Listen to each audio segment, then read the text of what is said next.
प्यारे बहनों और भाइयों, मेरा नमस्कार स्वीकारो। देखिए, हमारा आज का जो विषय रहेगा, जन्म कुंडली के हिसाब से कुंडली में ये दिखाना है कि भाई सुख है या दुख है, या पद प्राप्त होगा या सफलता प्राप्त होगी कि नहीं होगी। केवल एक ही योग बताऊंगा, उसी से आपकी कुंडली में ये मालूम पड़ जाएगा कि हमारी कुंडली में उच्च पद भी प्राप्त या सुख या वैभव है कि नहीं है। तो देखिए, जन्म कुंडली में जन्म की तारीख, महीना, सन और समय और स्थान लेकर के आप जन्म कुंडली निकलवा लीजिए। जन्म कुंडली निकलवाने के बाद में आप किसी ज्योतिषी द्वारा ये दिखा लीजिए कि जन्म लगन से छठवां स्थान, सातवां और आठवां या चौथा स्थान, ये चार जगह ऐसी होती हैं यहाँ पर बुध, शुक्र और गुरु, यानी चौथे स्थान में यदि ये तीनों ग्रह इकट्ठे बैठे हों, कौन सा? बुध, गुरु और शुक्र, या ये जो है छठवें स्थान, सातवें स्थान या आठवें स्थान में बैठे हों। जैसे बुध बैठा हो छठवें स्थान में और शुक्र बैठा हो सातवें स्थान में, या गुरु बैठा हो और अष्टवें स्थान में गुरु या शुक्र दोनों में से एक हो, या फिर कोई सा ग्रह हो लेकिन इनमें तीनों जगह पर बुध, शुक्र, गुरु किसी प्रकार से हो, ये होने चाहिए। और यदि चौथे स्थान पर किसी भी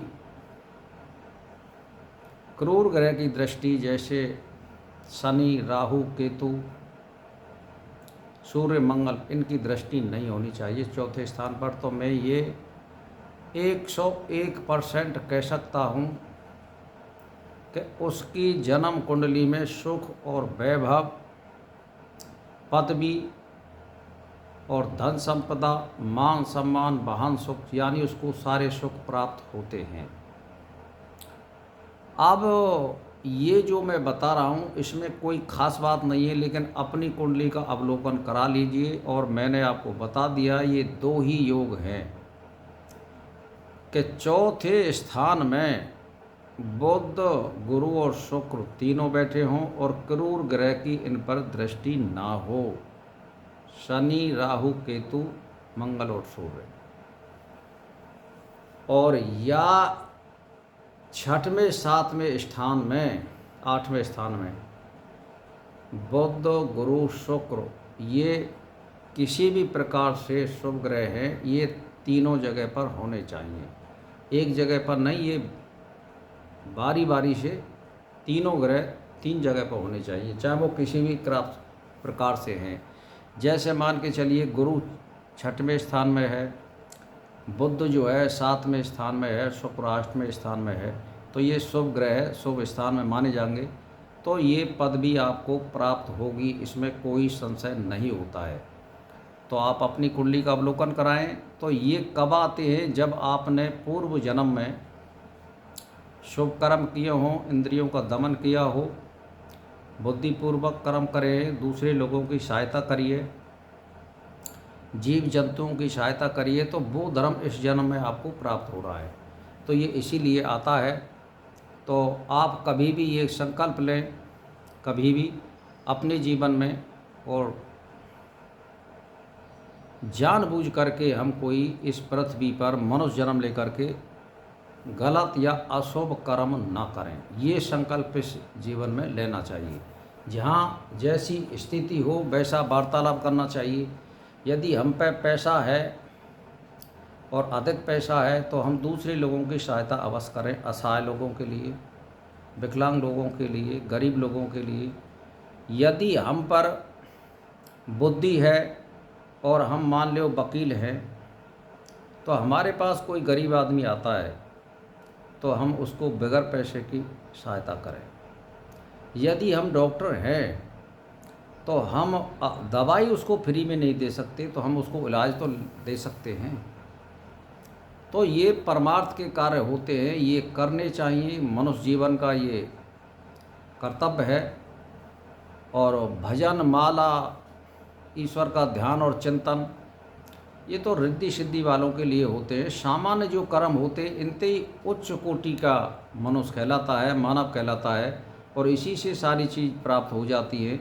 भजन करने की कोई प्रक्रिया की ज़रूरत नहीं है, हमें केवल आचरण करने की ज़रूरत है। जैसे मान के चलिए मोक्ष किस आदमी का होता है? मोक्ष उस आदमी का होता है जिसने पुण्य और पाप नहीं किए हो। यदि वो पाप करेगा तब भी मोक्ष नहीं होगा, मोक्ष नहीं होगा। यदि पुण्य करता है तब भी मोक्ष नहीं होगा। मोक्ष बराबर वालों को होता है। इसीलिए शुभ कर्म करने की आदत डालिए, मुक्ति तभी होती है, नहीं अन्यथा नहीं होती है। आप रिद्धि सिद्धि करोगे और ज़्यादा जो है हवन वगैरह करोगे, ध्यान और चिंतन करोगे और फल प्राप्ति के लिए ललायत रहेंगे तो कभी मुक्ति नहीं होगी। मुक्ति जो है सामान्य प्रक्रिया में गुजरने से, सामान्य आचरण करने से होती है। रिद्धि सिद्धि करने वाले के लिए कभी मुक्ति नहीं होती है।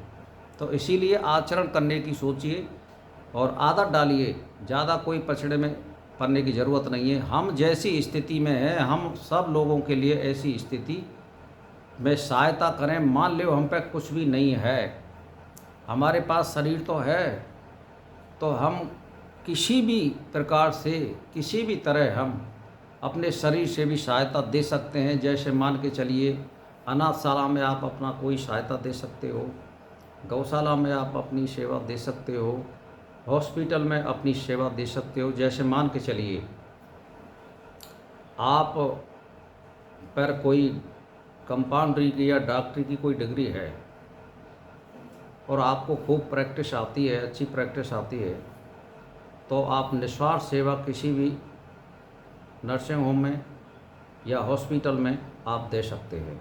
तो ये भी गरीबों के लिए एक सहायता होती है। सहायता अनेक प्रकार से आप कर सकते हैं। मान के चलिए आप टीचर हैं, तो आप बहुत कम पैसा लेकर के, यदि आप सरकारी टीचर नहीं है, सरकारी टीचर है तो आप फ्री में सेवा दीजिए, लोगों को एक्स्ट्रा पढ़ाइए और बुद्धि का विकास कराइए, तो ये भी एक धर्म होता है। तो कहने का मेरा मतलब ये है, यदि आप सरकारी टीचर नहीं हैं और आप प्राइवेट टीचर हैं तो बहुत कम फीस लेकर के आप बच्चों को पढ़ा सकते हैं और शिक्षा दे सकते हैं, प्रोत्साहन कर सकते हैं। ये सब परमार्थ में आता है। भजन करने की ऐसी कोई आवश्यकता नहीं होती, आचरण करने की आवश्यकता होती है इस पृथ्वी पर जन्म लेकर के। तो भाई और बहनों, मेरा इसी के साथ नमस्कार स्वीकार हो।